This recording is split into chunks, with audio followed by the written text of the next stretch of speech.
Admissions open at Sri Venkateshwara Group of Institutions, Pondicherry. Sun Pictures Kalanidhi Maran பெருமையுடன் வழங்கும் தனுஷ் இயக்கி நடிக்கும் ராயன் வெற்றி நடை போடுகிறது. Mad Rapid, India's finest audio wearable brand. Starting at 999. ஒரு ஈச் அண்ட் எவரி கம்போசிங்ல ரஞ்சித் சார் கூட இருப்பார். அதில் எந்த ஒரு விஷயமும் மாறாது. அதே மாதிரி நான் கம்போஸ் பண்ணேன் அப்படின்னா அது நம்ம நார்மலாக பண்ணக்கூடாது. ஸோ ஒன் பை ஒன்னாக ஒருத்தன் அடிச்சு அப்புறம் நம்மள அடிக்கணும் கும்பலாம் அடிப்பாங்க. கரெக்ட். அதில் போய் நம்ம ஒருத்தனை அடிச்சுட்டு இருக்க முடியாது. அப்போ சும்மா இருக்க மாட்டேன். ஸோ அது வந்து ரொம்ப மெனக்கடலாக இருந்துச்சு. அதுவும் வந்து ஆர்டிஸ்ட் ரொம்ப கஷ்டமான விஷயம். சேர்ந்து இப்போ அட்டாக் பண்ணாங்கன்னா இப்போ அந்த அட்டாக் என்ன மாதிரி இருக்கும், அதை எப்படி டேக்கிள் பண்ண முடியும், அது என்ன மாதிரி வந்து அவனால் தப்பிக்க முடியும், அடிவான எந்த இவ்வளோ இம்பாக்ட் இருக்கும். ஸோ அந்த மாதிரி வந்து டைமே கொடுக்காம ஒரு கம்போசிங் பண்ணால் எப்படி இருக்கும். ஒரு ரியல் ஃபைட்டு உண்மையாகவே ஒரு 10 பேர் வந்துட்டு எப்படி சொன்னாங்க எப்படி சொல்கிறாங்க அடிவான அவர் நிறைய சாருக்கு மேலே நிறைய அடி வந்துருக்கு. ஒரு டக்குன்னு ஒரு பிசடிக்கு போனால் கூட அவரால் போக முடியாது. அவர் போன ஒரு கிலோமீட்டர் நடந்து போய் எங்கேயோ போயிட்டு திரும்ப அங்கேருந்து வரணும். கேரன் கூட போக முடியாது. அந்த மாதிரி லொக்கேஷன் 5 கிலோமீட்டர் லொக்கேஷன் தான். நம்ம நடந்து வரதுக்கே எப்படியும் ஒரு 2 மணி நேரம் ஆகும். 2 மணி நேரம் போய் வாக்கே வருவார். அங்கே வந்து நடந்து வருவார். சாவுக்கு துணிதானுக்கு மட்டும் தான் இங்கே வாழ்க்கை. யூஸ்வலான விஷயமே இல்லை அப்படிங்கும்போது கொஞ்சம் கம்ஃபர்ட்டாக இருக்க மாட்டாங்கல்ல. அதை எப்படி அதை எப்படி ஹேண்டில் பண்ணாங்க? இல்லை, அதான் சொன்னேன். அவரோட டெடிகேஷன் அதில் எதுவுமே கிடையாது. நம்ம எந்த அளவுக்கு நம்ம அதாவது ஒரு கம்போஸ் பண்ணோம்னா அந்த கம்போஸ் பிகினிங்லேருந்து நம்ம ஆரம்பிச்சதுலேருந்து அது கம்போஸ் ஓகே ஆகிற வரைக்குமே பக்கத்துலேயே உட்காந்துருப்பாரு. இதில் நாங்கள் இன்னொரு விஷயம் கேள்விப்பட்டோம். இந்த எருமை ஃபைட்லாம் இருக்காமல் எருமை மாடு மேலே உட்காந்துட்டு போகிறது அதுவே தட் மீன்ஸ் நாங்கள் பார்த்தது மாதிரி இல்லை, ஒரு பிரம்மாண்டமான ஃபைட் அப்படின்னாங்க. அந்த மாதிரி விஷயங்கள்லாம் பண்ணுறது ஒரு பெரிய சேலஞ்சிங்காக இருந்திருக்கும். அதெல்லாம் 2-3 மாடு கூட மாற்றிட்டோம். ஒரு சில மாடெலாம் ரெடினே பிடிச்சிட்டு உள்ள உண்மையாக லைவ்லாம் ஓடிச்சு உள்ள. பார்வதிக்கு நம்ம 1-2 ஷாட் தான் ட்ரெயிலரில் பார்த்தோம். அவங்களுக்கு ஃபைட் சீக்வன்ஸ்லாம் இருக்குது. ஃபைட் சீக்வன்ஸ்னால் சீக்வன்ஸோட சேர்த்து ஒரு ஆக்ஷனாக இருக்கும். அது அதெல்லாம் அவங்க சொல்ல தேவையில்ல. பெட் இருக்குது, பெட்லாம் இல்லை. நம்ம பெட்டு போட்டு செஞ்சு பெட்டெல்லாம் தாண்டி போய் கீழே வந்து முட்டிலாம் தேய்ச்சிக்கிட்டு அவங்க வந்து பெர்ஃபார்மன்ஸ்லாம் அவங்க வேறு லெவலில் பிடிச்சிருவாங்க. விஜய் சார் எப்படின்னா இங்கே கம்போசிங் நடந்துகிட்டே இருக்கும். இந்த கம்போசிங்கில் நாங்கள் எவ்வளோ சேஞ்சஸ் பண்ணுவோம். ஏன்னா நம்ம ஃபைனல் தான் காட்ட போகிறோம். அது சேஞ்செல்லாம் பண்ணிகிட்டே இருப்போம். முடிச்சு ஃபைனலில் ஒன்று காட்டுவோம். அவர் அங்கேருந்து வருவார். ஒரு அப்படி பார்ப்பாரு. வாங்க அது படம் வச்சுட்டே சொல்லுவார். அப்படி பார்த்துட்டே இருந்தார். அதுக்கு டேக் அவ்வளோதான். ஓ, டான்ஸ் மாதிரி தான் ஃபைட் டைமே பார்ப்பாரு. ஆமாம், ரிஹர்ஸ்லாம் கிடையாது. இல்லை, டான்ஸ் நம்ம கேள்விப்பட்டோம். அப்படி பார்த்துட்டே இருப்பார். பார்த்துட்டு போய் ஆடிடுவார் டேக்கில். இல்லை ஃபைட்டும் அப்படி தான். ரொம்ப பயங்கரமாக அதெல்லாம் சொல்கிறது. அதை டேக் மாதிரி பண்ணுவார். ரிஹர்சல் பார்த்தா கூட சரி, அது ஒரு வாட்டி அது ஸ்லோவாக பார்த்துட்டு டேக்குன்னா அது வந்து பர்ஃபெக்ட் டேக்காக இருக்கும். தங்கலான் எல்லாரும் மனசையும் தங்குவாங்க. ஒரு படத்துக்காக உடம்பை ரெடி பண்ணி வர்றது, ஜிம்முக்கு போயிட்டு 6 பேக் வைக்கிறதெல்லாம் வந்து ஹீரோஸ் பண்ணுறது. விக்ரம் சார் பண்ணியிருக்காரு, சூர்யா சார் பண்ணியிருக்காரு, நிறைய பேர் பண்ணுவாங்க. பட் இந்த படத்தில் எப்படின்னா இது ஒரு ட்ரைபல் பீப்புளுக்கு உள்ள இருக்கக்கூடிய ஒரு லீடர் மாதிரி வராரு. ஒரு 200-300 வருஷத்துக்கு முன்னாடி நடந்த கதை. அப்போ வந்து பாடி நம்ம ஜிம் பாடியெல்லாம் எடுத்துட்டு இன்னைக்கு இருக்க ஒர்க் அவுட்லாம் போட்டு வேற 6 பேக் மாதிரிலாம் வச்சுட்டு இருக்க முடியும். ரியலாகவே வேலை செஞ்சா ஒரு பாடி ஒன்று வரும்ல. காட்டில் மேட்டில் உழைக்கிறவங்களுக்கெல்லாம் நம்ம ஊரில் கடலுக்கு போகிறவங்க எல்லாருக்கும் ஒரு உடம்பு ஒன்று இருக்குல்ல. அந்த மாதிரி ஒரு ரியல் பாடி ஒன்று இருக்கும். அப்படியே இருந்தது கிட்டத்தட்ட. ஸோ அதுக்கு என்ன மாதிரியான வேலைகள்லாம் நடந்தது சினிமாவுக்கு பின்னாடி, ஃபைட்டுக்கு பின்னாடி? இல்லை, இது வந்து கதைக்கான ஒரு விஷயன்றதுனால இப்போ ரஞ்சித் சாராக இருக்கட்டும், விக்ரம் சாராக இருக்கட்டும், ஸோ அதில் வந்து ரியாலிட்டி தான் வேணும் அப்படின்றதுனால இந்த மாதிரி வந்து 6 பேக் பண்ணுறது இல்லை, ஜிம் ஒர்க் அவுட் பண்ணுறது இல்லை. சார் ஸ்பாட்டில் வந்து கேரவன்லேயே வந்து எல்லா எக்யூப்மெண்ட்ஸ் எடுத்து வந்துச்சு. ஸோ அவருக்கு என்ன தேவை, ஸோ அப்பர் பட்டன் ஆர்ம்ஸ் மட்டும், இல்லை ஷோல்டரு, செஸ்ட்டு. ஸோ கேரக்டர் வந்து தொப்பை இருக்கும். ஸோ அதனால் தொப்பைக்கெலாம் ஒர்க் அவுட் பண்ணாமல், ஆனால் ஒர்க் அவுட்டாக தொப்பையும் வெளியே வரும். அதே சமயம் அடுத்த சீக்வன்ஸ் வந்து வேறு ஒரு கேரக்டர் அவர் மாறினாருன்னா அப்போ வந்து தொப்பை இருக்காது. அவரோட பாடி லாங்குவேஜ் வேறு மாதிரி மாறிடும். அவரோட வாக் ஸ்டைல் மாறும். அவரோட ஆக்ஷன் ஓவரால் எல்லாத்துக்குமே வேரியேஷன், பயங்கர வேரியேஷன் இருக்கும். எல்லாத்துக்கும் அவரோட ஸ்லாங்காக இருக்கட்டும், அவர் பண்ணுற பாடி லாங்குவேஜ், ஒரு மேனரிசமாக இருக்கட்டும், எல்லாத்துக்குமே வேரியேஷன் இருக்கும். அது மெனக்கெட்டு அதுக்கு ஒரு வாக்குலேருந்து எல்லாமே வந்து மெனக்கெட்டு ஒன்று டிஃப்ரென்சியேஷன் அவ்வளோ வேரியேஷன் இருக்கும். அந்த மாதிரி இதில் உங்களோட கான்ட்ரிபியூஷன் எந்த அளவுக்கு இருக்கும்? இந்த ஃபிசிக்கலாக அவர் ரெடியாகி வர்றதுல உங்களோட அட்வைஸ் எந்த அளவுக்கு இருந்தது? அவர் எந்த அளவுக்கு ரிசீவ் பண்ணார்? இல்லை, ஃபிசிக்காக நம்ம சாருக்கு சொல்லணும்னு அவசியம் இல்லை. நான் போய் அவர்கிட்ட வந்து சொல்லணும்னு அவசியம் இல்லை. ஸோ அவர் ஆல்ரெடி அவர் பாடி விஷயத்தில் இல்லை அவரோட மசிலாக இருக்கட்டும், எதுவாக இருக்கணும், அவர் சொல்கிறத கேட்கும். ஸோ அவர் என்ன நினைக்கிறாரோ அந்த மாதிரி அவர் கொண்டு வந்துடுவார் பாடியை. அது மாதிரி செஞ்சுருவார். அதனால் நான் அதில் நம்ம இன்னும் இல்லை. இதே ஸ்பாட்டில் நம்ம கம்போஸ் பண்ணும்போது நம்ம அதில் வேணும் பாடி ஒரு ஸ்டைலு இல்லை ஒரு விஷயங்களை நம்ம பண்ணி காட்டும்போது அதை அவர் வந்து அப்படியே கேட்ச் பண்ணி அடாப்ட் பண்ணிட்டு அவர் பார்த்தாருன்னா போதும். நம்ம நம்ம ஒரு 50% பண்ணோம்னா ஒரு 100% பண்ணிடுவார். அந்த மாதிரி யூஸ்வலாக ஃபைட் சீக்வன்ஸுங்கிறது ஒன்று பண்ணிக்கலாம். கரண்ட் டேட்டில் நடக்கக்கூடிய படம்னா ஒரு ஃபைட் சீக்வன்ஸ் ஒன்று பண்ணிடலாம், டைரக்டர் கூட பேசியோ இல்லைன்னா உங்களோட ஓன் ஸ்டைலே ஒன்று பண்ணிக்கலாம். யூஸ்வல் ஃபைட் கிடையாது. நான் ஆரம்பம் சொன்ன மாதிரி ட்ரைபல் பீப்புள் அன்னைக்கு ஒரு 200-300 வருஷத்துக்கு முன்னாடி நடக்கிற கதையும் போது அன்னைக்கு இருந்த பெரிய ரெஃபரன்ஸ் உங்களுக்கு இருக்காது. அன்னைக்கு இருந்தவங்க எப்படி சண்டை போட்டாங்க அப்படிங்கிற ரெஃபரன்ஸுமே பெருசாக இருக்காது இல்லையா? அப்போது ஃபைட் இப்படி தான் இருக்கணும் அப்படிங்கிறத எப்படி டிசைட் பண்ணீங்க? அந்த ப்ராசஸ் எப்படி இருந்தது? டேரக்டரும் நான் பேசுவோம், ஒரு சீக்வன்ஸ் பேசும்போது சாம் இந்த மாதிரி வந்து நார்மலாக ஃபைட்டாக இருக்கக்கூடாது, இது வந்து நீ அதில் என்ன பண்ணுவோம் எல்லாமே புதுசாக இருக்கணும், நார்மல் ஃபைட்டாக வந்து ஹேண்ட் ஃபைட்டாக ஆகிடக்கூடாது. அதில் ரொம்ப கான்ஷியஸாக இருந்தார். நம்மளும் சரி அது உள்ளே வந்து நம்ம நார்மலாக ஒரு கிக்காக இருக்கட்டும், பஞ்சாக இருக்கட்டும், ஒரு மார்ஷல் ஆர்ட் ஸ்டைல் வரவே வராது. ஒரு பஞ்சு கூட நம்ம பஞ்சு நார்மலாக ஒரு ஹிட்டாக ஒரு கார்ட் மனுஷன் எப்படி அடிப்பான், இல்லை ஒரு ஸ்ட்ரீட் ஃபைட் பண்ணால் எப்படி இருக்கும். ஸோ அந்த மாதிரி ரியலிஸ்டிக்காக இருக்கணும்னு ஒரு ஈச் அண்ட் எவரி கம்போசிங்கில் ரஞ்சித் சார் கூட இருப்பார்.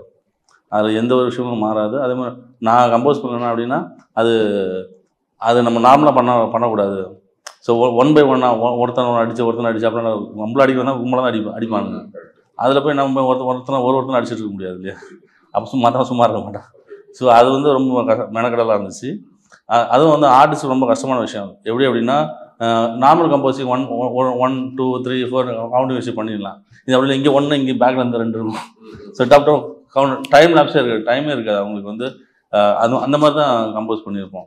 இந்த ஃபைட் ஸ்டைல் ஒன்று இருக்கு இல்லையா? இப்போ நீங்கள் எந்த மார்ஷியல் ஆர்ட்ஸும் யூஸ் பண்ண அந்த ஸ்டைல் வந்துடக்கூடாதும் போது ஒரு ஃபைட் ஸ்டைல் டிசைட் பண்ணணும் இல்லையா? இப்போ சண்டை போடுறது ஒவ்வொரு சீக்வன்ஸ் ஒவ்வொரு மாதிரி சண்டை போட்டால் கூட சண்டை போட ஒரு மாதிரி அவன் ஒரு பேட்டர்ல சண்டை போடுவான்ல, அவனுக்கு தெரிஞ்ச சண்டை. நம்ம முன்னாடிலாம் கொஞ்சம் ஒரு 50 வருஷம் 100 வருஷம் முன்னாடி வரைக்கும் நமக்கு தெரியும். இங்கே ஆசான் முறை இருக்கு, இந்த நாட்டு விளையாட்டு இப்படி எல்லாம் சொல்லுவாங்கல்ல. அப்போ இது எந்த மாதிரி ஸ்டைல்ல இருக்குன்னு எப்படி ஃபிக்ஸ் பண்ணீங்க? இது ஸ்டைலான்னு ஃபிக்ஸ் பண்ணல. ஸோ இப்போ நம்ம ஒரு ஃபைட்டை கம்போஸ் பண்ணி அப்படி வந்து நம்ம ஒரு ஸ்டைலாக நம்ம பண்ணவே இல்லை. ஸோ இவங்க சேர்ந்து இப்போ ஒரு அட்டாக் பண்ணாங்கன்னா இப்போ அந்த அட்டாக் என்ன மாதிரி இருக்கும், அதை எப்படி டேக்கிள் பண்ண முடியும், அது என்ன மாதிரி வந்து அவனால் தப்பிக்க முடியும், இல்லை அடிவான எந்த இவ்வளோ இம்பாக்ட் இருக்கும். ஸோ அந்த மாதிரி வந்து டைமே கொடுக்காம ஒரு கம்போசிங் பண்ணால் எப்படி இருக்கும்? ஒரு ரியல் ஃபைட்டு உண்மையாகவே ஒரு 10 பேர் வந்துட்டு எப்படி சண்டை எப்படி அடிவான அவரும் சாருக்கு மேலே நிறைய அடி விழுந்துருக்கு. அது அடியில் வாங்கினதுக்கு அப்புறமா ரியாக்ட் பண்ணுவார். அவர் கரெக்டாக சொல்லுவார், நீ தானே அடிச்ச முதல்ல, நீ தானே அடிச்ச, காலெலாம் பிடிச்சி உட்காந்துருப்பார். பாவம் திரும்ப 1 more சொன்னால் எந்திரிச்சு வந்துடுவார் சார். திரும்ப சொல்லுவார், தம்பி எவனுக்கு போவோம் இல்லைல்ல. ஏன்னா 1 more போனால் எல்லாருமே 1 more ஆகும். அப்போ எல்லாருக்கும் என்ன ஆகுனா ஒரு வாட்டி சார் அடிச்சாருன்னா இன்னொரு வாட்டி அவனுக்கு அடிப்பான். அப்போ இங்கே வேறு நான் தெரியாமல் அவங்க மேலே பட்டுச்சுன்னா நான் ஏன் மேலே அடிக்கூடாது சரி அப்படி பேசிட்டு. ஸோ ஃப்ரெண்ட்லியாக கம்பல்சரி ஃபைட்னா அவ்வளோ ஃப்ரெண்ட்லியாக தான் போச்சு தவிர அவ்வளோ. விக்ரம் சார் வந்து நமக்கு சொல்ல வேண்டியதில் அவர் ஒரு பயங்கர டெடிகேட்டிவான ஒரு ஆர்டிஸ்ட், என்ன சொன்னாலும் கேட்டு பண்ணுவார். அதை விட அதிகமாக வந்து அவரோட கான்ட்ரிபியூஷன் இருக்கும். பட் இந்த படத்தில் யூஸ்வலை விட சேலஞ்சிங் கொஞ்சம் அதிகம். ஒன்று நம்ம யூஸ்வல் லொக்கேஷனில் இல்லை, ஷூட் நம்ம எங்கேயோ போய் பண்ணுறோம். கேரவனுக்கும் ஷூட்டிங் ஸ்பாட்டுக்குமே ஒரு 5 கிலோமீட்டர் இருக்கு அப்படின்னா ரெடி டேக் ஆக்ஷன்னா வந்து நம்ம ஒன்று ரிஸ்க் எடுத்து பண்ணுறோம், அதில் டெடிகேட்டிவாக இருக்கும். ஓகே, பட் கட் பண்ணி வெளியே வந்து நம்ம கொஞ்சம் கம்ஃபர்டபுளாக இருக்குன்னு நினைப்போம். எந்த ஆர்டிஸ்டாக இருந்தாலும் இமீடியட்டாக கேரவனில் போய் ஒரு ரெஸ்ட் எடுக்குன்னு நினைப்போம், அந்த பிரேக்கில் ஒன்று வேணும்னு நினைப்போம்ல. ஸோ இது ஓவராலாகவே சேலஞ்ச், ஈஸியாக கிடையாது. அப்படிங்கும்போது இந்த மாதிரி சிச்சுவேஷனில் விக்ரம் எவ்வளோ தூரம் அதை ரிசீவ் பண்ணிக்கிட்டாரு? இல்லை, அவர் சார் ஸ்பாட் விட்டு போக மாட்டார். ஸோ கேரவன் பக்கத்தில் இருந்தால் கூட அந்த மாதிரி லொக்கேஷன் இருந்தால் கூட சரி, அந்த ஷார்ட் முடிச்சாலும் அங்கேயே சேர் போட்டு உட்காந்துருப்பார். டென்ட்டில் கூட உட்கார மாட்டாங்க. ஸோ ஒரு படம் வச்சு அவர் வந்து அந்த வெயில் சன்லைட்டு அது இது வாங்கிட்டு அங்கேயே தான் ஸ்பாட்டை விட்டு போக மாட்டார். பிரேக்குன்னு சொன்னால் மட்டும்தான் அங்கே வந்து போகிறத தவிர மற்றபடி ஸ்பாட் அவுட் எங்கேயும் போக மாட்டார் சார். ஓகே, ஆமாம். அதெல்லாம் அதான் சொன்னேன், ஒரு டக்குன்னு ஒரு அர்ஜென்ட்டாக வெளியே ஒரு பிசடிக்கு போனால் கூட அவரால் போக முடியாது. அவள் போன 1 கிலோமீட்டர் தூரம் நடந்து போய் எங்கேயோ போயிட்டு திரும்ப அங்கேருந்து வரணும். கேரன் கூட போக முடியாது. அந்த மாதிரி லொக்கேஷன் 5 கிலோமீட்டர் லொக்கேஷனாக நம்ம நடந்து வரதுக்கே எப்படியும் ஒரு 2 மணி நேரம் ஆகும். 2 மணி நேரம் போய் வாக்கே வருவார், அங்கே வந்து நடந்து வருவார். இல்லை, இப்படியான சேலஞ்சிங்கான என்ன சொல்கிறது நடைமுறை சிக்கல்னு சொல்லுவோம். அந்த நடைமுறை சிக்கல் இருக்கும்போது ரொம்ப கம்ஃபர்டபுளாக ஒர்க் பண்ணுறது கஷ்டம். நம்ம எவ்வளோதான் டெடிகேட்டிவாக இருந்தாலும் உழைப்பாளியாக இருந்தாலும் யூஸ்வலான விஷயமே இல்லை அப்படிங்கும்போது கொஞ்சம் கம்ஃபர்ட்டாக இருக்க மாட்டாங்கல்ல. அதை எப்படி ஹேண்டில் பண்ணாருன்னு கேட்குறேன். ஏன்னா நீங்கள் ஸ்டன் கொரியோகிராஃபருங்கிறதால மற்றவங்க கூட ஆக்டிங் தான், பெரிய எரிச்சல் இருக்காதுன்னு வச்சுக்கோங்களேன். இது ஒரு மாதிரி கஷ்டமான விஷயம் இல்லை, அதை எப்படி ரிசீவ் பண்ணாரு? இல்லை, அதான் சொன்னேன், அவரோட டெடிகேஷன் அதில் வேறு எதுவுமே கிடையாது. நம்ம எந்த அளவுக்கு நம்ம அதாவது ஒரு கம்போஸ் பண்ணோம்னா அந்த கம்போஸ் பிகினிங்லேருந்து நம்ம ஆரம்பிச்சதுலேருந்து அது கம்போஸ் ஓகே ஆகிற வரைக்குமே பக்கத்துலேயே உட்காந்துட்டு இருப்பார். ஸோ திரும்ப வந்து நடுவில் வந்து இரு நான் பண்ணி பார்த்துக்கிறேன் சொல்லி அவர் உள்ள வந்து கம்போஸ் பண்ணி சரி அடுத்து போயிட்டு இப்படி பார்த்தா இப்படி இந்த மாதிரி ஒரு விஷயத்துக்குமே அவர் வந்து அங்கே மற்றவங்கன்னா போயிட்டு சரி ஃபைனலாக வந்து பார்ப்பாங்க, இல்லை ஃபைனலாக கம்போஸ் முடிச்சதுக்கப்புறம் ஒரு வாட்டி பார்த்துட்டு இல்லை அதை கட் ஷாட் போயிட்டு அப்படி தான் போவாங்க. இது அப்படிலாம் பண்ணல அவங்க சார் கூடயே இருந்து ஒன்றுத்துக்கும் அதை பார்த்துட்டு. ஏன்னா போகும்போது அதை வந்து பர்ஃபெக்டாக பண்ணணும், அதில் என்னென்ன பெட்டர்மெண்ட் பண்ணணும், அதில் என்னென்ன பாடி லாங்குவேஜ் பிடிக்கணும், இல்லை அதில் என்ன ஸோ அதை இம்ப்ரூவைஸ் பண்ணிகிட்டே இருந்தார். ஒரு அவர் பார்க்கும்போது ஒரு ஒன் மோர்லேயுமே பார்த்தீங்கன்னா அவ்வளோ இம்ப்ரூவைசேஷன் இருக்கும் அதில். அப்போ இந்த நடைமுறை சிக்கல்லாம் அவரை பாதிக்கல, அதை பற்றி கண்டிப்பாக இல்லை, நிறைய பண்ணிக்கல. ஓகே. இப்போ ரஞ்சித் சார் கூட ப்ரொடக்ஷனில் நிறைய படம் பண்ணியிருக்கீங்க, அவர் டைரக்ஷன்லேயே தம்மம் ஒரு ஆந்தாலஜி ஃபிலிம் ஒன்று பண்ணியிருக்கீங்க, அப்புறம் நட்சத்திரம் நகர்கிறது, இது 3வது படம் இல்லையா அவரோட டைரக்ஷனில். ஒவ்வொரு டைரக்டர் ஒவ்வொரு மாதிரி இருப்பாங்க. முன்னாடியெல்லாம் படம் வந்து அது ஒரு கதையாக போகும், படத்தில் ஒரு 2 ஃபைட் வேணுங்கிறதுக்காக 2 ஃபைட் வச்சுப்பாங்க. அப்போ இதான் ஃபைட் சீக்வன்ஸ் அப்படின்னு சொன்னால் முழுக்க ஸ்டன் கொரியோகிராஃபரை எல்லாமே கம்போஸ் பண்ணுற மாதிரி இருக்கும். அவங்களோட ஐடியாவில் அவங்க ஸ்டைலில் ஒன்று பண்ணிடுவாங்க. அல்லது சில டைரக்டர்ஸ் வந்து ஃபைட் ஒன்று இருக்குது இந்த மாதிரி பேட்டர்னில் வேணும் அப்படின்னு சொல்லுவாங்க. சில டைரக்டர்ஸ் எப்படின்னா ஃபைட்டே டிசைன் பண்ணிடுவாங்க. அவங்க எப்படி ஒரு சீனை வந்து இது இந்த டேக்கு இப்படி திரும்பணும், இப்படி நடக்கணும், வாக் பண்ணணும்னு சொல்கிற மாதிரி ஃபைட்டே இப்படி வேணும், இப்படி அடிக்கணும், இப்படி போய் விடணும், இப்படிலாம் டிசைட் பண்ணுறவங்களும் இருக்கிறாங்க. இதில் ரஞ்சித் அவர்கள் எந்த ஸ்டைல்? அவர் எனக்கு நிறைய ஃப்ரீடம் கொடுத்துருவார். ஸோ என்னை வந்து நம்பி சாம் சீக்வன்ஸ் சொன்னாங்க, சீக்வன்ஸ் சொன்னால் எனக்கு இப்படி வேணும், ஸோ இந்த மாதிரி வேணும், இந்த மாதிரி வேணும், எனக்கு இந்த மாதிரி அவரோட பேட்டர்ன் சொல்லுவார். சார் எனக்கு இப்படி இருந்தால் நல்லாயிருக்கும், இங்கே இருந்தால் நல்லா இருக்கும்னா இது எனக்கு கம்போஸ் பண்ணி கொடு. ஓகே, அவர் சொன்ன விஷயத்த நான் கம்போஸ் பண்ணுவேன். நான் எப்படி கம்போஸ் பண்ணுவேன்னா நான் ஒன்று நீ பாட மாட்டேன், நான் ஒரு 5 கம்போஸ் பண்ண எனக்கு தெரியும் அவரை பற்றி. நான் அவர் ஓகேன்னு டக்குன்னு சொல்லவே மாட்டார். அது வாயிலேருந்து சூப்பரா அப்படின்னு சொல்லிட்டேன்னா அதான் வந்து ஃபைனல். அது அதனால் நான் ஒரு 5 கம்போஷன் பண்ணி வைப்பேன். அது இதுலேயே ஓகே அப்படின்னா நான் திரும்ப ஆப்ஷன் சொல்லுவேன், இது நல்லா இருக்குடா, இது ஆட் பண்ணிக்கோ, அப்படி பண்ணுவோம். ஸோ 5 கம்போசிஷனும் பண்ணி வச்சுட்டு ரெடி பண்ணி வச்சுட்டு டேக்கில் தான் பண்ணுறீங்க? இல்லை, நான் ரிஹர்சலே காமிச்சிடுவேன். ரிஹர்சலே ஃபஸ்ட்டு, அதாவது நான் எனக்கு எது பெஸ்ட்டுன்னு அப்படின்னு ஒரு மைண்டில் இருக்கும்ல, ஸோ அந்த கம்போஷன் செஞ்சு காட்டுவேன். பார்த்தா அது அவர் சில பிடிக்காது. ஓகே. அப்போ என்ன பண்ணுவேன், இப்போ செகண்ட் கம்போஷன், தேர்ட் கம்போஷன் அதை மிக்ஸ் பண்ணி ஒரு விஷயம் ஒன்று பண்ணுவேன். எந்த மாதிரி ஒவ்வொரு டைரக்டருக்கு இந்த உள்ளுக்குள்ள ஒரு தன்மை இருக்கும். லவ் சீனை ஒரு மாதிரி ஹேண்டில் பண்ணுவாங்க, ஃபைட் சீக்வன்ஸுக்கு ஒன்று இருக்கும்ல, ரொம்ப ஃபேண்டஸியாக இருப்பாங்க, இல்லை ஒரு மாதிரி பறந்து அடிக்கிற மாதிரி இருப்பாங்க. சில பேர் ஒரு மாதிரி ராவாக இருப்பாங்க. அது கிட்டத்தட்ட உள்ளுக்கு இருக்க ஒரு சைக்காலஜிக்கல் கனெக்ட் இருக்குது இந்த ஃபைட்டுக்கும் இதுக்கும் இல்லையா? இப்போ ரஞ்சித் எந்த மாதிரியான அவுட்புட்டை பெரும்பாலும் விரும்புவார்? ரியாலிஸ்டிக்கோட கொஞ்சம் சினிமாட்டிக் வேணும். ஓகே. ரியாலிஸ்டிக்கோட சினிமாட்டிக், அது என்ன கேட்குதோ ஸோ அதில் வந்து அதை மாறவே மாட்டார். இல்லை இது ஆனால் நல்லா இல்லை அப்படின்னு ஓப்பனாக சொல்லுவார். இல்லை வேறு எனக்கு வேணும், வேறு ஒன்று பண்ணு அப்படின்னு சொல்லிட்டு என் ஷோல்டர் கை போட்டு போயிட்டே இருப்பார். சொல்லுவேன் எனக்கு வேறு செட்டப் பண்ணேன், சரி நீங்கள் போயிட்டு வரதுனா பண்ணிடுங்கன்னு சொல்லிட்டு அடுத்த ரெடி பண்ணிடுறேன். இப்போ உங்கள் அப்பாவே வந்து ஸ்டண்ட் ஆர்டிஸ்ட் இல்லையா? அவரே நிறைய பேருக்கு டூப் போட்டிருக்காரு, எம்ஜிஆர் சிவாஜிக்கெல்லாம் டூப் போட்டதா கேள்விப்பட்டிருக்கோம். நீங்கள் ரஜினி சார்லேருந்து ஆரம்பிக்கிறீங்க இல்லையா? நான் எல்லாருக்குமே நான் விஜய் சார்லேருந்து எல்லாருக்குமே dupe, Vijay sir, Ajith sir, Suriya sir எல்லாருக்குமே டூப் போட்டிருக்கேன். ஆனால் ரஜினி சார் ரஜினி சாருக்கு சிவாஜி படத்துல, விஜய் சாருக்கு என்ன படம்? சிவாஜி.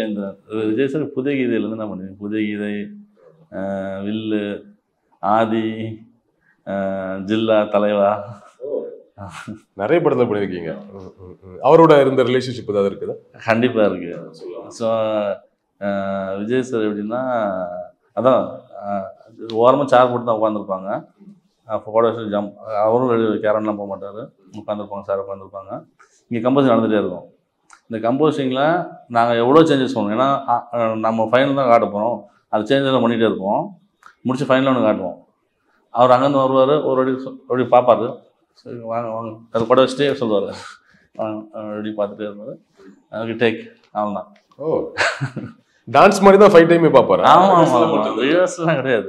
இல்லை, டான்ஸ் நம்ம கேள்விப்பட்டிருக்கோம், அப்படி பார்த்துட்டே இருப்பார், பார்த்துட்டு போய் ஆடிடுவார் டேக்கில். இல்லை ஃபைட்டும் அப்படி தான். ஐயோ, நான் ரொம்ப பயங்கரமாக அதை என்ன சொல்கிறது, அதை டேக் மாதிரி பண்ணுவார். ஒரு ரிஹர்சல் பார்த்தா கூட சரி, அது ஒரு வாட்டி அது ஸ்லோவாக பார்த்துட்டு டேக்குன்னா அது பர்ஃபெக்ட் டேக்காக இருக்கும். அது ஒரு பயங்கரமான பவரில், அது கிராபிங் பவர். அதெல்லாம் அது தூரத்தில் இருப்பாங்க பார்த்துக்கோங்க. நாங்கள் எத்தனை சேஞ்சஸ் பண்ணியிருப்போம், அப்போ எந்த அளவுக்கு கான்சன்ட்ரேஷன் பாருங்க. புரியுதா? நாங்கள் பிட்டு மாற்றோம், டக்குனு இன்னொரு பொசிஷன் மாற்றோம், இந்த பொசிஷன் மாற்றோம். சார் இப்போ எதோ ஃபர்ஸ்ட் பொசிஷன் பிட்டு பார்த்துருந்தாலும் சரி, ஃபைனலாக நாங்கள் ஒன்று காமிச்சிடுவோம்ல, அது வந்து பர்ஃபெக்டாக வச்சுருப்போம் மைண்டில். அஜித் சாரோட ஒர்க் பண்ணியிருக்கேன், ஜனா, ஆஞ்சநேயா, அதெல்லாம் ஒர்க் பண்ணியிருக்கேன். 2 பேருக்குமான டிஃப்ரெண்டாக என்ன பார்க்குறீங்க? இல்லை, 2 பேருமே டெடிகேட்டட் பர்சன் தான். ஸோ அவரும் ஆக்ஷன் தான் பயங்கரமான ஒரு ஸ்பிரிட்டோட பண்ணுறவர். அவர் ஒரு பார்த்துட்டாங்கன்னா அவர் யாருமே ஹர்ட் ஆகக்கூடாது. 2 பேருமே அப்படி தான். ஸோ ரொம்ப டெடிகேட்டட். இப்போ விஜய் சார் அஜித் சாருக்கு கூட ஒர்க் பண்ணிருக்கீங்க, சூர்யாவுக்கும் பண்ணிருக்கீங்க, டூப் போட்டிருக்கீங்களா? என்ன படம் சூர்யாவுக்கு டூப் பண்ணீங்க? சூர்யா சாருக்கு பேரழகன், காக்கா காக்கா. காக்கு காக்கெல்லாம் பண்ணிருக்கீங்க. ஆமா, காக்கா சாருக்கும் டூப் போட்டிருக்கேன். அவர் விக்கி, அவர் வில்லன் ஆமா ஆமா ஆமா பாண்டியா, அவரும் டூப் போட்டிருக்கேன். 2 பேருக்கும் மாற்றி மாற்றி போட்டிருக்கேன். Okay okay okay. சரி சார், பேக் டு தங்கலான். இதுல நாங்க இன்னொரு விஷயம் கேள்விப்பட்டோம், இந்த எருமை ஃபைட்லாம் இருக்காம, எருமை மாடு மேல உட்காந்துட்டு போறது, அதுவே தட் மீன்ஸ் நாங்க பார்த்தது மாதிரி இல்ல, ஒரு பிரம்மாண்டமான ஃபைட் அப்படின்னாங்க. அந்த மாதிரி விஷயங்கள்லாம் பண்றது ஒரு பெரிய சேலஞ்சிங்கா இருந்திருக்கும். நார்மலா நம்ம பண்றது வேற, ஆர்டிஸ்டுக்கு சொல்லி பண்றது வேற, இது ஒரு எக்ஸ்ட்ரா எஃபர்ட் போடணும், அது நம்ம கண்ட்ரோல்ல இருக்கிற விஷயம் இல்லை. அது எப்படி இருந்தது? அதை லைவாகவே பண்ணோம். ஸோ வந்து சிஜிலாம் இல்லாமல், ஸோ லைவ் மாடை வச்சுக்கிட்டு க்ரௌடில், ஸோ அதை எப்படி டைப் பண்ணி, அதை எப்படி கைட் பண்ணி, அதை கூட்டு அதெல்லாம் 2-3 மாடு கூட மாற்றிட்டோம். ஒரு சில மாடெலாம் ரெடினே பிடிச்சிட்டு உள்ள உண்மையாக லைவ்லாம் ஓடிடுச்சு உள்ள. அதுக்கப்புறம் அதை கண்ட்ரோல் பண்ணுறது, திரும்ப ரோப்லாம் ஸ்டிங்லாம் போட்டு அதை ஹோல்ட் பண்ணி, அதுக்கு 2 பேர் சைடில் ஓடுவாங்க கூட. மொத்தமாக எத்தனை மாடு வச்சு ஷூட் பண்ணீங்க? இல்லை, அது வந்து ஒரு சீக்வன்ஸ் தான். ஒரு மாடு தான் அது. ஒரு மாடுனா ஒரு பெரிய ஒரு ஜெயண்டியான ஒரு மாடு அது. அது நம்ம கண்ட்ரோலில் நிற்காது. ஸோ குதிரை கூட கடி வளம் போட்டால் நம்ம நிற்கும். ஸோ இதெல்லாம் வந்து அது இஷ்டத்துக்கு தான் ஓடும், அது இஷ்டத்துக்கு தான் இடித்து தள்ளி விட்டு நிறைய பேர் இதெல்லாம் ஆகிருக்குறாங்க அதில். இப்போ ஒரு எருமை அதுக்கு மேலே ஒரு சீக்வன்ஸ் அப்படின்னாலே நமக்கு இமீடியட்டா மைண்டில் வருது மருதநாயகம் படத்தில் கமல் சார் உட்காந்துட்டு வருவாங்க. அதுதான் நமக்கு ரெஜிஸ்டராக இருக்கு இல்லையா? இந்த படத்தில் அந்த எருமை அந்த சீக்வன்ஸ் எந்த அளவுக்கு இருக்கும்? அவங்க மாளவிகா மோகன் வந்து அதில், அதாவது நம்ம பசங்க உட்காருது, அதே கஷ்டம். அது ஒரு அன்ஷேப்பாக குதிரை ஓகே உட்கார முடியும், அதில் ஒரு மாடு மேலே உட்காருறது கஷ்டமான விஷயம். அது உண்மையிலே அவங்க வந்து தைரியமாக உட்கார்ந்தாங்க, நம்பினாங்க.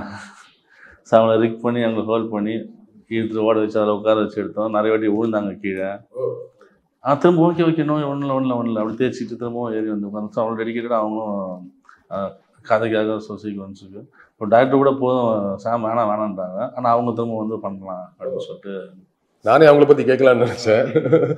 இல்லை, ஒரு ஒரு ஒரு ஒரு பயங்கர எக்ஸைட்மெண்ட்டாக நிறைய ஆச்சரியம் இருக்கக்கூடிய கேரக்டராக இருக்குதுன்னு கேள்விப்பட்டோம். நம்ம ட்ரெய்லரில் பார்க்கும்போதே தெரியுது. மாளவிகா மோகனன் அப்படின்னு நம்ம சாஃப்டான படங்கள் தான் பார்த்துருக்குறோம். ஒரு என்ன சொல்கிறது, நம்ம லவர் பாய் கேரக்டர் மாதிரி லவர் கேர்ள் கேரக்டர் தான் அவங்க பண்ணுவாங்க பெரும்பாலும். அவங்கள வச்சு ஒரு ஃபைட் சீக்வன்ஸ் அப்படின்னா எப்படி பண்ண முடிஞ்சது? அவங்க எந்த அளவுக்கு தயாரானாங்க? அவங்களுக்கு இந்த மார்ஷியல் ஆர்ட்ஸ்லாம் ஐடியா இருந்ததா? இல்லை, அவங்களுக்கு எதுவுமே தெரியாது. ஸோ அவங்க நம்ம ஷூட் ஆரம்பிக்கிறதுக்கு முன்னாடியே நம்ம வந்து சிலம்பம் சொல்லி கொடுத்தோம். ஸோ பேசிக்கில் வந்து சிலம்பம் சொல்லி கொடுத்து, ஸோ அவங்களுக்கு ட்ரெயின் பண்ண வச்சு, ஸோ அவங்களும் ரொம்ப டெடிக்கேட்டாக வந்து கற்றுக்கிட்டாங்க. அதே மாதிரி ஸ்பாட்டில் வரும்போது சரி அவங்களும் வந்து கூட வந்து சப்போர்ட் பண்ணிட்டு. இப்போ ஒரு கற்றுக்குறாங்க, எல்லாம் ரெடி தான். நம்ம ஆணுக்கு உண்டான உடலமைப்பு கிடையாது இல்லை, பெண்களுக்கு சாஃப்டாக இருக்குது. இப்போ கீழே விழுந்துட்டா நமக்கு கூட சரி இது கொஞ்சம் தேய்ச்சிட்டு அப்படி வந்துடுவோம். லேடியோட உடம்பு அப்படிங்கிறது எப்படி இருக்குன்னு சாஃப்டாக இருக்குன்னு தெரியும். அது ஏதாச்சும் போன்கின்னு உடைகிறதுலாம் சான்சஸ் இருக்குது. எப்படி இருந்தது அது? அதில் உங்களுக்கு கவனம் அதிகமாக இருந்திருக்கும், நடந்திருக்கும். ஓவராலாக பார்த்தீங்கன்னா இப்போ சார் கூட சரி மேக்ஸிமம் பார்த்தீங்கன்னா கிராஷ் பெட்லாம் இருக்காது சீக்வன்ஸ். ஸோ லெங்க்தியாக ஒரு ஷார்ட்ஸ்லாம் போகிறோம்னா கூட அவர் காலில் செப்பல் கூட எதுவுமே இருக்காது. ஸோ அவர் அதே மாதிரி தான் பண்ணிகிட்டு இருப்பார். எத்தனை வாட்டி விழுந்தாலும் தேய்ச்சிட்டு காலில் அங்கங்கே காட்டு வைக்க முடிஞ்சோடனே சாயந்தரம் போகும்போது காட்டு வைக்க பாரு, இங்கே பாரு இல்லை நம்ம காட்டுவார். இதெல்லாம் நீ நாளைக்கு பார்த்துக்கோ, அடுத்த நாள் பார்த்தா அதில் எக்ஸ்ட்ரா தான் ஆகும். அது மாதிரி தான் அவங்களும் சரி சார். இப்போ சிலம்பம் கற்றுக்கிட்டாங்க. கம்பல் சொன்னபோது பார்த்தீங்கன்னா அவங்க மேலே அடிபட்டுரும், இல்லை அவங்க கண்ட்ரோல் மீறி அவங்க யாரை ஃபைட்டர்ஸ் அடிச்சிருவாங்க. அதெல்லாம் மீறி அவங்களே பண்ணிட்டு இருக்கும் போது கால் ஸ்லிப் ஆகி கீழே விழுந்துருவாங்க. அதுமாரி ஓகே பண்ணலாம், 1 மார்க் பண்ணலாம். ஸோ அவங்களும் அதே மாதிரி வந்து 1 மார்க் போகலான்னு சொல்லிட்டு கேட்டு ரொம்ப இன்ட்ரெஸ்டடாக வந்து பண்ணாங்க. நிறைய காயங்கள், நிறைய ரத்தங்கள்லாம் ஏற்பட்டது அப்படின்னு சொல்லுவாங்க. அப்போ அதுக்கெல்லாம் காரணம் நீங்கள் தான். இந்த படத்தில் இவ்வளோ காரணங்கள் இல்லையா? விக்ரம் சாருக்குலாம் ரொம்ப பெருசாக அடிப்பட்டது, காயப்பட்டது அப்படின்லாம் சொன்னாங்க. நிறைய அடிகள். அது ஒரு ஸ்டன் கொரியோகிராஃபர் அது எப்படி இருக்கும்? அது பார்க்குறதுக்கு நம்ம நல்லா வரணும் எல்லாம் ஃபைன், பட் இப்படி ஆர்டிஸ்ட்டுக்கு அடிப்படும் போதெல்லாம் அது எப்படி இருக்கும்? இல்லைப்பா, நம்ம அடிப்படும் நம்ம நினச்சி பண்ணுறது இல்லை. அடிப்படக்கூடாதுன்னு தான் நம்ம அதை கம்போஸ் பண்ணுறோம். அது தற்சமயம் ஒரு ஆக்சிடென்டெல்லாம் சில விஷயங்கள் நடக்கும். ஸோ அவங்களாம் ஒரு எக்ஸாக்ரேட்டர் பண்ணும்போது சில நேரம் வந்து பட்டுரும். அது இல்லாமல் நார்மல் கம்போசிங் ஃபைட்டுன்னும் போது அது வந்து கம்மியாகும். இது அப்படி இல்லை. ஸோ ஒரு க்ரௌடு என்ன சொல்கிறது, ஒரு ரேண்டம் ஆக்ஷன்னும் போது அது அவங்கள மீறி தெரியாமல் பண்ணுற விஷயங்கள் தான் அது. பார்வதிக்கு நம்ம 1-2 ஷாட் தான் ட்ரெய்லரில் பார்த்தோம். அவங்களுக்கு ஃபைட் சீக்வன்ஸ்லாம் இருக்குதா? இருக்கு. ஃபைட் சீக்வன்ஸ்னால் சீக்வன்ஸோட சேர்த்து ஒரு ஆக்ஷனாக இருக்கும் அது. அதெல்லாம் அவங்க சொல்ல தேவையில்ல. பெட்லாம் இல்லை, நம்ம பெட்டு போட்டு செஞ்சு பெட்டெல்லாம் தாண்டி போய் கீழே வந்து முட்டிலாம் தேய்ச்சிக்கிட்டு அவங்க வந்து பெர்ஃபார்மன்ஸ்லாம் அவங்க வேற லெவலில் பிடிச்சிருவாங்க. நம்மளே போதும் மேம் போதும் நிப்பாட்டு அப்படி சொல்லணும் அவங்ககிட்ட. ஸோ அந்த அளவுக்கு அவங்க கேரக்டராக மாறிடுவாங்க அந்த இடத்துல. ஸோ ஓவராலாக இவ்வளோ பெரிய ஆர்டிஸ்ட் இருக்காங்க, ஹீரோயின்ஸ் இருக்கிறாங்க. மற்றபடி நாங்கள் படம் பார்க்கும்போது இன்னும் எவ்வளோ ஆர்டிஸ்ட் இருக்கிறாங்க, யாரெல்லாம் முக்கியமான கேரக்டர் அப்படின்னு தெரிய வரும். உங்களோட இதில் பயங்கரமாக ஸ்கோர் பண்ண போகிறாங்க, எஸ்பெஷலி ஆக்ஷன் சீக்வன்ஸில் அப்படின்னா விக்ரம் சார் அதை விட்டுருங்களேன். மற்றபடி நீங்கள் நீங்கள் எதிர்பார்க்கவே முடியாது. விக்ரம் சார் பண்ணிடுவாருன்னு தெரியும், எதிர்பார்க்க இப்படி இவங்க ஒன்றும் பயங்கரமாக பண்ணியிருக்காங்க அப்படின்னா யாரை சொல்லலாம்? எல்லாருக்குமே ஆக்ஷன் இருக்கு, யாருமே ஆக்ஷன் இல்லாமல் சும்மா நிற்கணும். எல்லாம் இங்கே ஆக்ஷன் இருந்தால் பேக்ரவுண்டை விட பசுபதி சார்லாம் பார்த்தீங்கன்னா பேக்ரவுண்டில் விழுந்துட்டு இருப்பாரு நம்ம டீம்னு. ஏன்னா ஷார்ட் அப்படி போயிட்டு இருக்கோம்.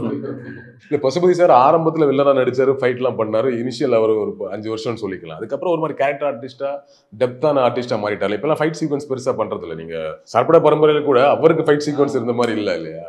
அப்போ அவரெல்லாம் வச்சு பண்ணும்போது எந்த அளவுக்கு கம்ஃபர்டபுளா இருந்தாரு? இல்லை, அதெல்லாம் அவர் ஆக்ஷன் பண்ணி பழக்கன்றதுனால ரொம்ப ஈஸியா பண்றாரு. அதெல்லாம் இல்லை. மாஸ்டர் எங்க சொல்லுங்க, எனக்கு இது மட்டும் இந்த கல்லை மட்டும் எடுத்து விட்டுருங்க. ஓகே, எங்க சார் எங்க கல் எடுத்து விட்டா சேஃப்டி ப்ரிகாஷன்ஸ் மட்டும். ஆமா, அதெல்லாம் கிளீனா எந்த ஒரு ஸ்டேஷன் பெரிய சேலஞ்சிங்கா. ஆமா, ரொம்ப இன்ட்ரெஸ்டடா பண்ணாங்க. அவரும் ஸ்பாட்லயே தான் உட்காந்துருப்பாரு, எங்கேயும் போக மாட்டாங்க யாருமே. ஒரு ஆர்டிஸ்டும் சரி, எல்லாருமே ஸ்பாட் அவுட்டு எங்கேயுமே யாருமே போக மாட்டாங்க. உங்களோட இன்ஸ்பிரேஷன் எப்படி இருக்கும்? எந்த மாதிரி படங்கள்? எப்படியுமே ஏதாச்சும் ஒன்று பார்த்துட்டு நம்ம இன்ஸ்பயர் ஆகணும் இல்லையா? பார்க்குறதோ படிக்கிறதோ கேட்குறதோ எதில் இன்ஸ்பயர் ஆவீங்க? இல்லை, நான் நிறைய மேக்ஸிமம் படங்கள் நிறைய பார்க்க மாட்டேன். ஓகே. ஆக்ஷன் விட எனக்கு வந்து ஸ்பாட் கம்போசிங் தான் ரொம்ப பிடிக்கும் எனக்கு. ஓகே. ஸோ எனக்கு அந்த கதையோட அந்த கேரக்டர் கதை படிப்பேன், நான் ஸ்கிரிப்ட் படிப்பேன். ஸ்கிரிப்ட் கேட்பேன், ஃபுல் ஸ்கிரிப்ட் கேட்பேன். அப்போ அந்த கேரக்டர் என்ன பண்ணும், அந்த கேரக்டர் மேனரிசம் என்ன, அந்த கேரக்டர் என்னவா இருக்க போகுது, இல்லை என்னமா எந்த அளவுக்கு கோவப்படும். ஸோ இதெல்லாம் வாங்கிட்டு நான் அந்த மாதிரி தான் நான் ஃபீல் பண்ணுவேன் நான். Okay okay. ஸோ அப்படி தான் கம்போஸ் நான் ரெஃபரன்ஸ் பார்க்க மாட்டேன். ஓகே. எந்த ஒரு ரெஃபரன்ஸும் பார்க்க மாட்டேன். அப்போது ரெஃபரன்ஸ் பார்க்குறது இல்லை அப்படின்னா நமக்கு வந்து நிறைய விஷயம் தெரிஞ்சிருக்கணும். கிட்டத்தட்ட ஃபைட்டாகவே மார்ஷியல் ஆர்ட்ஸாகவே நிறைய வித்தைகள் தெரிஞ்சாதான் பெருசாக ரெஃபரன்ஸில் இல்லாமல் நம்ம ஒன்று கிரியேட் பண்ண முடியும், கம்போஸ் பண்ண முடியும். இல்லைன்னா பண்ண முடியாது, நம்ம ரெஃபரன்ஸ் வேணும் இல்லையா?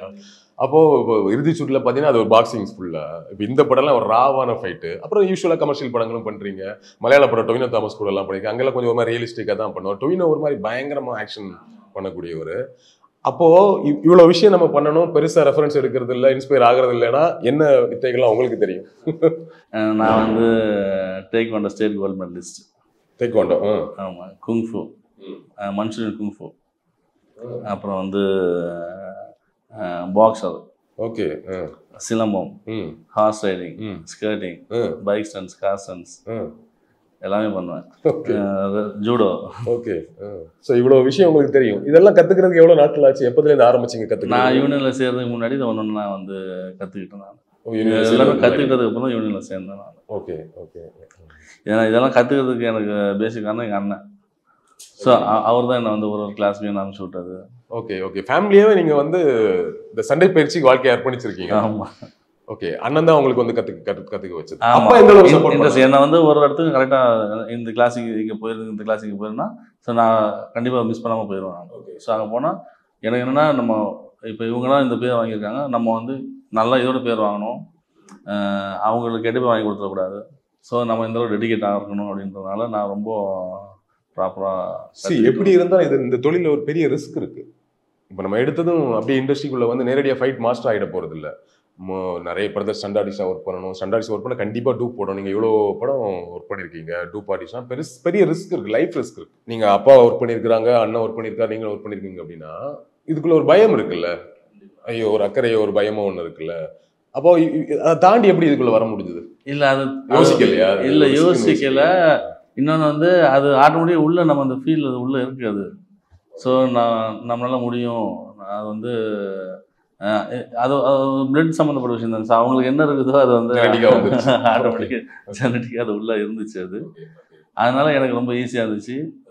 எல்லாமே கற்றுக்கிறது ரொம்ப மற்ற 1 வருஷம் 2 வருஷம் கற்றுக்கிறாங்க, நான் 6 மாதத்தில் நான் கற்றுக்குவேன். ஈஸியாக கற்றுக்குவேன். ஸோ அதனால் இந்த ரிஸ்க் பற்றிலாம் யோசிக்கல. ஆமாம். Okay okay. பட் எனிவேஸ் இப்போ முன்னாடி கூட ஒரு நிறைய சேஃப்டி ப்ரிகாஷன்ஸ்லாம் வந்துருச்சு இல்லை? கண்டிப்பாக. ஆமாம். அப்போல்லாம் வந்து பார்த்தீங்கன்னா வெறும் நார் பெட்டு தான் இருக்கும். நார் பெட்டு பார்த்தீங்கன்னா நடுவில் கேப்பாக ஊழுந்தாலும் கரெக்டாக தரையில் போய் விடுவோம். ஓகே, அடிப்படும். ஸோ அதனால் இப்போ அப்போலாம் கிராஷ் மாதிரி அழகாக போட்டு சேஃப்டியாக இதுக்கெல்லாம் வந்து ரோப் யூஸ் பண்ணுற மாதிரி, அது இம்பாக்ட் லைவான விஷயமாக யூஸ் பண்ணுறது, அதுக்கான சேஃப்டி ப்ரிகாஷன்ஸ் அது மாதிரி இப்போ இம்பாக்டாக அதை ரிஹர்சல் பார்த்து நம்ம பண்ணுறது. ஸோ நான் எவ்வளோ அடிபட்டுருக்கணும் அந்த மாதிரி வேறு யாரும் அடிபடக்கூடாதுன்றதுக்காக நான் அவங்கள ரொம்ப சேஃப்டியாக நான் பார்த்துப்பேன். ஆனால் எனக்கு லைவ் தேவை, ஆனால் லைவாக பண்ணணும். அவங்க பண்ணலாம், நான் செஞ்சு காட்டுவேன். நான் செஞ்சு காட்டுவேன். நமக்கு தெரியுங்கிறதுனால அவங்க பண்றது கஷ்டம்னா கூட இல்ல பண்ண முடியாதுன்னு சொன்னா கூட செஞ்சு காட்டுவேன். ஸோ இப்போ அவங்க வந்து புரிஞ்சுட்டு பண்ணுவாங்க. ஓகே, கொஞ்சம் ஈஸி சொல்லி கொடுக்குறது, அவங்க ரிசீவ் பண்ணிப்பாங்க. ஸோ இன்னொன்று இப்போ தங்கலான்னு பார்க்கும்போது ஒரு என்ன சொல்றது, பயங்கர வெயிலான ஒரு ஓப்பனான ஏரியா, அதில் உட்காந்து நடிக்கிறதே கஷ்டம். அதுல பாத்தீங்கன்னா எல்லாமே பேர் பாடியோட தான் இருக்காங்க. ஒரு கிட்டத்தட்ட ஒரு கோமணம் கட்டுற மாதிரி தான் இருக்கிறாங்க நிறைய ஆர்டிஸ்ட் அப்படின்னு இல்லையா? ஸோ அது இன்னும் பெரிய கஷ்டமா இருக்கும். அவ்வளவு தூரம் அந்த வெயில்ல நின்று ஃபைட் பண்றது எல்லாமே உடம்புல படும்ல. இப்போ ஒரு அடிக்கிறது கூட நேரடியா பாடியை டச் பண்ணும். தரையில உட்கார்ந்தா கூட பம்ல குத்தும். கல் எங்கேயும் உட்கார முடியாது. அங்கே சேர் போடலாம், அங்கேயே ஸ்பாட்ல அங்கேயே உட்காந்துருவாங்க. ஒரு சின்ன கல் இருந்தால் அதில் உட்காந்துருவாங்க, மண் இருந்தால் அதில் உட்காந்துப்பாங்க. ஸோ அதோட ஆக்ஷன் பண்றதுங்கிறது ரொம்ப, ஏன்னா பேடிங் போட முடியாது, எதுவுமே போட முடியாது, எந்த ஒரு சேஃப்டி ப்ரிகாஷனும் பண்ண முடியாது. அது ரொம்ப ரொம்ப அதனால தான் சொன்னேன். ஒரு ஷூட்டிங் ஒரு ஆக்ஷன் பிளாக் முடிஞ்ச ஒரு சீன் முடிஞ்ச போகும்போது காட்டுவார், இங்கேன்னு சுற்றி காட்டுவார். எல்லா இடத்துலையும் அவ்வளோ அடிபட்டுருக்கும். ஓகே, வெயில் நின்று தோல் ஷோல்டர் ஈல்ற முதுவெல்லாம் பார்த்தீங்கன்னா தோல் உறிஞ்சிருக்கும். அவ்வளோ வெயில் பண்ணி பார்த்தீங்கன்னா சாயந்தரம் செம்ம பண்ணி அடிக்கும். அப்படி நைட் ஷூட் கண்டினியூ பண்ணுவோம். திரும்ப அது முடிச்சு திரும்ப காலை மதியம் ஸ்டார்ட் பண்ணுவோம். வெயிலில் காலையில் பயங்கரமான வெயில் இருக்கும், நைட்டு பனி ஆகிடும். பயங்கர பண்ணி மழை வர பெய்யும். சரி, இப்போ யூஸ்வலாக ஃபைட்னா கூட ஒரு 10 பேர் இருப்பாங்க. ஒரு ஃபைட்னா ஒரு ஹீரோ ஒரு 10 பேர்னு வச்சுக்கோங்களேன், மேக்ஸிமம் அந்த மாதிரி தான் இருக்கும் யூஸ்வல் ஃபைட்டு. இதில் நிறைய ஆர்டிஸ்ட் இருக்காங்க. இல்லை எவ்வளோ பேர் நீங்கள் உங்களோட ஸ்டண்ட் ஆர்டிஸ்ட் இருக்கணும், ரியல் ஆர்டிஸ்டும் இருக்கணும்ல, அதெல்லாம் எவ்வளோ சேலஞ்சிங்காக இருந்தது? எல்லாரையும் ஃபைட் பண்ண வைக்கிறது கிட்டத்தட்ட ஒரே மாதிரி இருக்கும். கண்டிப்பாக அவ்வளோ பேருக்குமே தனித்தனியாக கம்போஸ் பண்ண வேண்டியிருக்கும். ஸோ நம்ம ஃபைட்டர்ஸ் இருக்கனால அந்த அவங்களுக்கு மேட்ச் பண்ணி நான் கம்போஸ் பண்ணி கொடுத்துருவேன். ஸோ இவங்களுக்கு நீங்கள் இந்த 10 பேருன்னு ஒரு 10 பேர் கம்போஸ் பண்ணி இந்த ஆர்டிஸ்ட், ஸோ அவங்களுக்கு சேஃப்டி பார்க்கணும். அதனால் ஃபைட்டர்ஸ் கூட இந்த 10 பேர், ஏன்னா அவங்கள விட்டோம்னா 2 பேர் அடிச்சுக்குவாங்க, மேலே அடி போட்டுருவோம். அதனால் அது பிரித்து விட்டு ஒருத்தர் தனித்தனியாக கோரியோ பண்ணி இதெல்லாத்தையும் ஒரு ரன் பார்க்கணும். அதுக்கப்புறம் திரும்ப ஆர்டிஸ்ட்டுக்கு வரணும். ஸோ ஆர்டிஸ்ட் கம்போஸ் பண்ணி கொடுக்கணும். இதில் ஆர்டிஸ்டோட யார் ஃபைட்டர்ஸ் வராங்க, கம்பெனி ஆர்டிஸ்ட் நடுவில் உள்ளே வந்துடுவாங்க, ஆர்வம் உள்ளே வந்துடுவாங்க. ஸோ அவங்கள ஸ்டாப் பண்ணணும். பயங்கரமான விஷயமா இருக்கு. ஓவரால் இது ஒரு பயங்கரமான சேலஞ்ச். இந்த படத்துல ஒர்க் பண்ணதுனால ஒரு சேலஞ்சிங்கான சிச்சுவேஷன்ல ஒர்க் பண்ணும்போது நமக்கு ஒரு கான்ஃபிடன்ட் அதிகமாகும். வேற எந்த மாதிரி படம் பண்ணிடலாம்னு ஒண்ணு தோணுல? அப்படி ஒரு விஷயம் தோணி இருக்கு அந்த படத்துல? 100%. ஏன்னா இதுல அவ்வளவு விஷயங்கள் நம்ம வந்து புதுசா எக்ஸ்பீரியன்ஸ் பண்ணிருக்கோம். எப்படி நம்ம வந்து ஹேண்டில் பண்ணோம். ஸோ ஒரு ஆர்டிஸ்டா இருக்கட்டும், பேக்ரவுண்டா இருக்கட்டும், ஒரு லொக்கேஷன்ல எந்த அளவுக்கு நம்ம வந்து அது எப்படி மற்றவங்கள வந்து அவங்க மைண்ட் செட் பண்ணி நம்ம கொண்டு வரணும். ஓகே, அவங்கள எப்படி மைண்ட் செட் ஆக்கி அவங்கள வந்து ஹேண்டில் பண்ணணும். நார்மலா ஃபைட் கம்போஸ் பண்றது மட்டும் இல்லை, இவ்வளோ விஷயம் இதெல்லாம் நம்ம மைண்ட்ல வச்சு, ஏன்னா அது எல்லாமே புதுசான ஒரு விஷயம் தானே. ஸோ அதை போகும்போது காலில் முள்ளு குத்தும், கல் குத்தும், எல்லாமே இருக்கும். இது தாண்டி அவங்க மைண்ட் செட் பண்ணி தான் ஃபைட் சீக்வன்ஸ் வரணும். எல்லாத்துக்குமே நம்ம பெட்டு போட முடியாது. கரெக்ட். அவ்வளோ இடத்துலையும் ஸோ அவங்களாம் மைண்ட் செட் பண்ணி அவங்கள பூஸ்டப் பண்ணி அவங்கள்ட்ட சொல்லி நம்ம செஞ்சுக்க, அப்படி நம்ம 10 வாட்டி செஞ்சு காமிச்சு நம்ம செஞ்சு உங்களே பண்ணி நான் மாஸ்டர் விழுந்து காமிக்கிறாரு. அப்போ நம்ம விழணும். இந்த ஃபைட்டு செய்த வாட்டி விழுறாங்க சார், நம்ம விழணும். ஸோ ஆர்டிஸ்ட்லாம் அவங்களாம் வந்து அதெல்லாம் மைண்ட்லேயே இல்லை, அவங்களும் ஃபிக்ஸ் ஆகிட்டாங்க, கேரக்டராகவே மாறிட்டாங்க. எப்படி அவர் கூட ரிலேஷன்ஷிப் ஆரம்பிச்சு? ஏன்னா அவரோட ப்ரொடக்ஷனில் சேத்துமான், 2ஆம் உலகப் போரின் கடைசி குண்டு, பரியேறும் பெருமளை ஆரம்பிக்குவீங்க இல்லையா? இப்போ அவரோட டைரக்ஷன்லேயே ஒரு 3 படம் அப்படிங்கும்போது எங்கே இந்த ரிலேஷன்ஷிப் ஸ்டார்ட் ஆச்சு? சென்னை 28 ஸ்டார்ட் ஆச்சு. அதில் நீங்கள் இல்லை, நான் அதில் வந்து நான் ஆர்டிஸ்டாக நடிக்க வேண்டியது. அதில் வந்து ரஞ்சித் சார் வந்து அசிஸ்டன்ட் டைரக்டர். ஆமாம், அசிஸ்டன்ட் டைரக்டர். ஸோ அப்பொழுது எங்களோட ஃப்ரெண்ட்ஷிப் வந்து நீங்கள் அந்த படத்தில் அந்த ஸ்டண்ட் ஆர்டிஸ்ட் ஒர்க் பண்ணல? இல்லை, அந்த ஸ்டண்ட் ஆர்டிஸ்ட் ஒர்க் பண்ணல. நடிக்கிறதுக்கு வேண்டியது நடிகை மிஸ் ஆச்சு. அது எங்கள் பீட்டர் மாஸ்டர் விடலை. ஒரு நடிகரை சமாதி பண்ணிட்டார் பீட்டர் கேன். கரெக்டா? ஏன் வீட்டில் அவர் அப்போ சிவாஜி பண்ணிட்டு இருக்கேன் நான், ரஜினி சார். அதை நான் தான் body double dupe, Rajini sir நான் தான் டூப் இல்லை. அதனால நீ தான் டூப், நீ என்னடா எங்கடா போகிறாரு வெங்கட் பிரபு சார் எத்தனையோ கூட. ஏன்னா மழை அப்போ வந்து வெங்கட் பிரபு சார் அதில் ஆர்டிஸ்டாக பண்ணிட்டு இருக்காங்க. அப்போ வந்து எஸ்பி சாரன் சார் தான் வந்து ப்ரொடியூசர். அப்போ அப்பயே என்கிட்ட சொன்னார், ட்ரெயின் சீக்வன்ஸ் பண்ணும்போது நான் கம்போசிங் பண்ணுறது துருத்துன்னு இருப்பேன். ஸோ அப்போ வந்து சாம் நான் அடுத்த ஒரு ப்ராஜெக்ட் ஒன்று பண்ணலாம், நீங்கள் பண்ணுறீங்கன்னு என்கிட்ட அப்பயே சொல்லிட்டார் மழை அப்போவே. அதை மறக்காமல் என்னை கரெக்டாக செலிபிரிட்டி ஸ்டார்ட் பண்ணும்போது எனக்கு கால் பாரு. நான் அப்போ தான் இந்த செலெக்ஷன்லாம் முடிஞ்சு சிவாஜிக்கு எல்லாம் அளவெல்லாம் கொடுத்துட்டு. தட் மீன்ஸ் ரஜினி சார் நீங்கள் தான் டூப் போடணும். ஆமாம், ஸ்டண்ட் ஆர்டிஸ்ட்னா கூட ஓகே, டூப்ங்கிறதுனால அவரை குத்த சொல்கிறதுக்கு வழி இல்லை. சென்னை 28 எந்த கேரக்டர் பண்ணுறதுக்கு ஏதாவது சொன்னாரா? அவன் Mirchi Siva character, hero character. அப்போ ஓ மை காட், சிவா இருக்க நீங்க இருக்க இடத்துல அப்போ இப்போ சிவா இருக்கிறாரு. ஃபீல் பண்ணீங்களா அது மிஸ் ஆயிடுச்சு? கண்டிப்பா ஃபீல் பண்றேன் நான். பீட்டர் கேனை போய் பார்த்து ஒரு சாபம்லாம் விடல எனக்கு? இல்லை, அவரு எனக்கு குரு. அவர் நான் என்னோட லைன்ல இப்போ நான் இந்த அளவுக்கு வந்திருக்கேன்னா அதுக்கு வந்து அவர் தான் காரணம். சரி, எனிவேஸ் அங்க மிஸ் ஆச்சு, அதுக்கப்புறம் நடிக்கிறதுக்கு சான்ஸ் எதுவும் கிடைச்சது எனக்கு. அதுக்கப்புறமா வந்து சிவாஜி அன்னியன்லாம் அன்னியன்லாம் பண்ணிட்டு போது சங்கர் சார் வந்து சொல்கிறாங்க, அன்னியன் முடிஞ்சு சொல்கிறாங்க, ஏய் நீ வந்து கண்ணிலே சிரிக்கிற எந்த சீக்வன்ஸ்னால் அந்த ஐஸ் பார்லேருந்து வெளியே பேர்பாடு சிவாஜியும் என்னோட சிவாஜி எம்ஜிஆர் எல்லாமே நடிக்கிறேன்னு சொல்லி வருது அந்த சீக்வன்ஸ். அப்போ சங்கர் சார் சொல்கிறாங்க, எனக்கு அவருக்கு ரொம்ப பிடிக்கும், சாம் கூப்பிட்டே இருப்பார் ஸ்பாட்டில். நான் தான் சென்ட்ரல் பொசிஷனாக பண்ணிட்டு இருப்பேன், டூப் பண்ணாதனால என்னை கூப்பிட்டே இருப்பார். அப்போ வந்து ஒரு இடத்துல மானிட்டர் பார்த்து சிரிச்சுட்டு இருந்தேன். என்னை கூப்பிட்டு என்னை பார்த்துட்டு என்ன நீ கண்ணிலே சிரிக்கிற சாம் அப்படின்னா சிரிச்சுட்டு இருந்தேன், உனக்கு ஒரு வாய்ப்பு வரும் அப்படின்னு சொல்லிட்டாங்க. அது ஸ்பாட்லாம் பரபரப்பாயிருச்சு. சங்கர் சாரே சொல்லிட்டாங்க அப்படின்னு சொல்லிட்டு பேசும்போது தான் கல்லூரி படம். ஆமாம். ஓ, ஹீரோ ரோலா? ஆமாம், பாலசக்தி சார் சங்கர் ப்ரொடக்ஷன் இல்லையா? ஆமாம் ஆமாம். அப்போ சொன்னாங்க அதே மாதிரி இங்கே வந்து எல்லாம் ஆடிஷன்லாம் முடிச்சு எல்லாம் கொடுத்துட்டு அரக்கோழி போகிறோம். முடிச்சுட்டு அரக்கோழி போகிறோம். அரக்கோழி உங்களுக்கு தெரியும், அங்கே டவரே எடுக்காது, எந்த ஃபோனையும் எதுவுமே எடுக்காது. அங்கே 1 மாதம் ஷூட்டு. என்ன படத்துக்கு? சித்தார்த் சார் படம். சித்தார்த் சார்து ஆட்டா. அந்த படத்துக்கு போனோம். சித்தார்த் சார் நான் டூப் அதில். அப்போ அங்கே போனேன், அங்கே டவர் எடுக்க எதுவுமே எடுக்காது. ஸோ இவங்களும் எனக்கு வந்து ட்ரை பண்ணி வச்சுக்காங்க சொல்கிறாங்க. சொல்கிறேன் எதுவுமே நாட் ரீச்சபிள் இல்லை. உங்களை ரீச் பண்ணவே முடியல. அங்கே எவ்வளோ நாள் ஷூட்டில் இருந்தீங்க? அங்கே ஒரு மாதமாக இருக்கும். ஒரு 2 நாள் 3 நாள்லாம் திருப்பி கூப்பிட்டுருப்பாங்க. 1 மந்த் அங்கே போயிட்டீங்க. ஓகே. ஸோ இந்த மாதிரி 2 சென்னை 28 கல்லூரி கிட்டத்தட்ட ட்ரெண்ட் செட்டர் மூவி. 2 முக்கியமான படத்துக்கு ஹீரோ சான்ஸ் மிஸ் ஆயிருக்கு. Fine, super sir. நிறைய விஷயம் பேசுனீங்க. கடைசியாக படம் ரிலீஸ் ஆக போகுது சீக்கிரத்தில். ஓவராலாக படமும் எஸ்பெஷலி ஆக்ஷன் சீக்வன்ஸும் தேட்டரில் ரசிகர்களை எந்த அளவுக்கு என்ஜாய் பண்ண வைக்கும்? கத்தி விசில் அடிச்சு தேட்டர் மூமெண்ட்ஸாக எந்த அளவுக்கு இருக்கும்? அந்த ஆக்ஷனும் சரி, படமும் சரி, படத்தை கதைக்கு தான் ஆக்ஷன். ஸோ ஆக்ஷன் வந்து விஷயம் இல்லை. ஸோ கதைக்கு அதில் ஒரு பாகம் அந்த மாதிரி. ஸோ அந்த கதை அந்த ஆக்ஷனை வந்து சிறப்பாக வந்து வெளிக்காட்டும் நினைக்கிறேன் நான். Super sir. கண்டிப்பாக படம் மிகப்பெரிய வெற்றி அடையும். உங்களுக்கும் வாழ்த்துக்கள், படக்குழுவுக்கும் வாழ்த்துக்கள் சார். நன்றி. தங்கலான் எல்லாரும் மனசையும் தங்குவான். Thank you. Admissions open at Sri Venkateshwara Group of Institutions, Pondicherry. Sun Pictures கலாநிதி மாறன் பெருமையுடன் வழங்கும் தனுஷ் இயக்கி நடிக்கும் ராயன் வெற்றி நடை போடுகிறது. Mad Rapid, India's finest audio wearable brand, starting at 999.